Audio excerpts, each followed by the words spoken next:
Hello, horror fans. Welcome back to Jay vs. Horror. I'm your host, Jay Wall, and today, guys, we are talking about Super Bowl Sunday. It is time. The Kansas City Chiefs versus the Tampa Bay Buccaneers. Patty Mahomes versus Tampa Brady.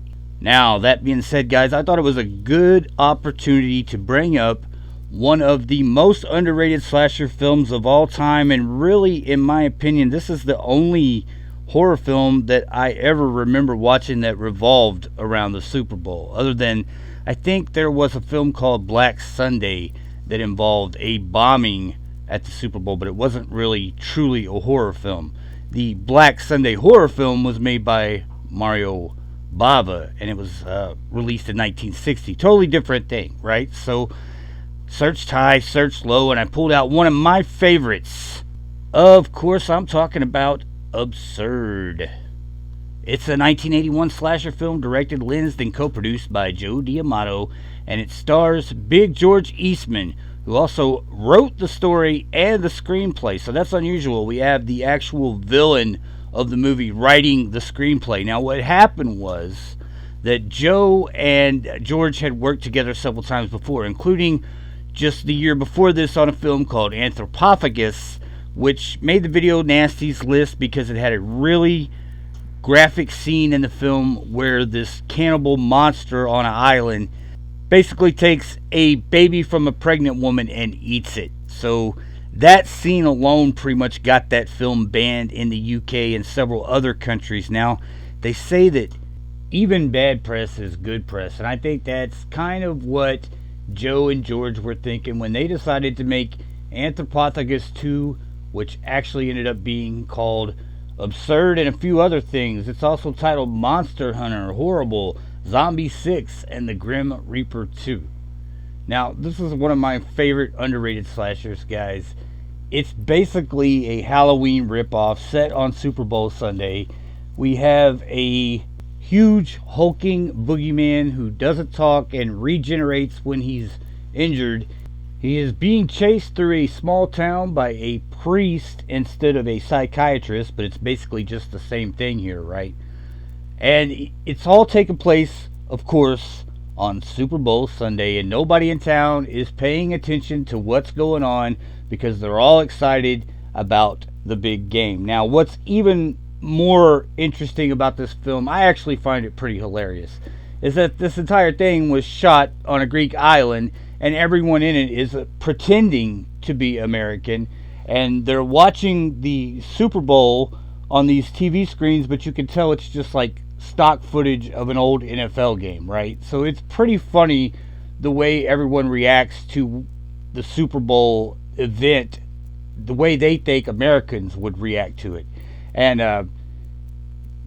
the game doesn't even start till like 9 o'clock at night or something for some reason here, and all the adults leave all the kids at home and go to one house to watch the game. So it's kind of a setup for how the killer is able to get to everybody, right? Because nobody's paying attention to what's going on.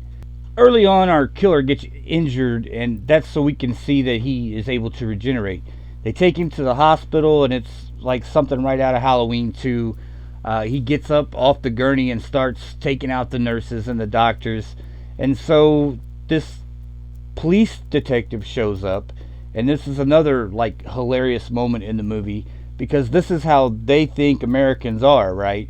This police detective shows up, and they tell him like, well, you know, he shoved a needle through a girl's eye, and you know, he's done a few horrible things around here already. And this detective is like, should I call the captain? Nah, it's Super Bowl Sunday. If I call him, he's gonna have my hide. He's killed 3 people already, horrifically. And, then the priest tells him that the guy not only is a murderous maniac, but he can regenerate. So, but let's not get the captain involved. We don't want to get, this is our butts on the line, guys. So it's very much how they think Americans act, right? And the funny thing about it is that when Joe got George to come back and do this movie, George read the original script, which was titled Anthropophagus 2. And George said, I don't want to do that. We've done that already. It's just a, weird exploitation film. We've done those already. And he is quoted as saying, I wanted to do something smart. You know, like Halloween. So, anyone who says it's not a Halloween ripoff, it is absolutely a Halloween ripoff, because that's what George Eastman had in mind when he wrote this script for this movie. And Joe D'Amato, he would do pretty much anything at the time. If it had gore in it, he would do it. And so, yeah, he was like, sure, George, write it, whatever you want to do, we'll do it. And that's what happened. It became Absurd, which is basically Michael Myers on Super Bowl Sunday with the ability to regenerate. And it is awesome, guys. I love this movie. I give it a solid 7.5 out of 10. Probably only deserves about a 6. And as far as I remember, guys, this is the only horror movie that has anything to do with Super Bowl Sunday. Alright, guys and ghouls, because it's Super Bowl Sunday and it's one of my favorite national holidays, I'm going to do a couple things for you, and I'm going to ask you guys to do something for me. Now, first off, if you cruise down to the description in this video, you're going to find a link straight to the film. That's right, a link straight to Absurd. You can watch it for free on Tubi anytime you want to, and it is at the very least, guys, a very fun movie to watch.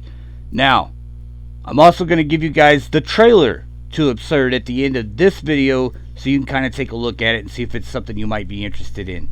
Now, what am I going to ask you to do for me? It's simple. No drinking and driving tonight, guys. That's right. If you've had a few, stay off the roads.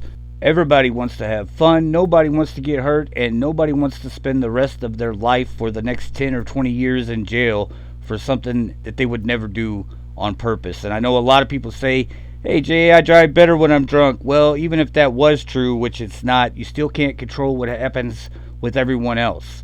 Someone else who's not drunk could make an innocent mistake, and then because you were drunk, you get to spend the next 10 years of your life in prison.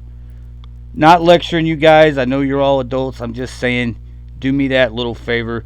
Stay home, watch the game, and enjoy Absurd. And we will talk to you the next time we got something worth talking about.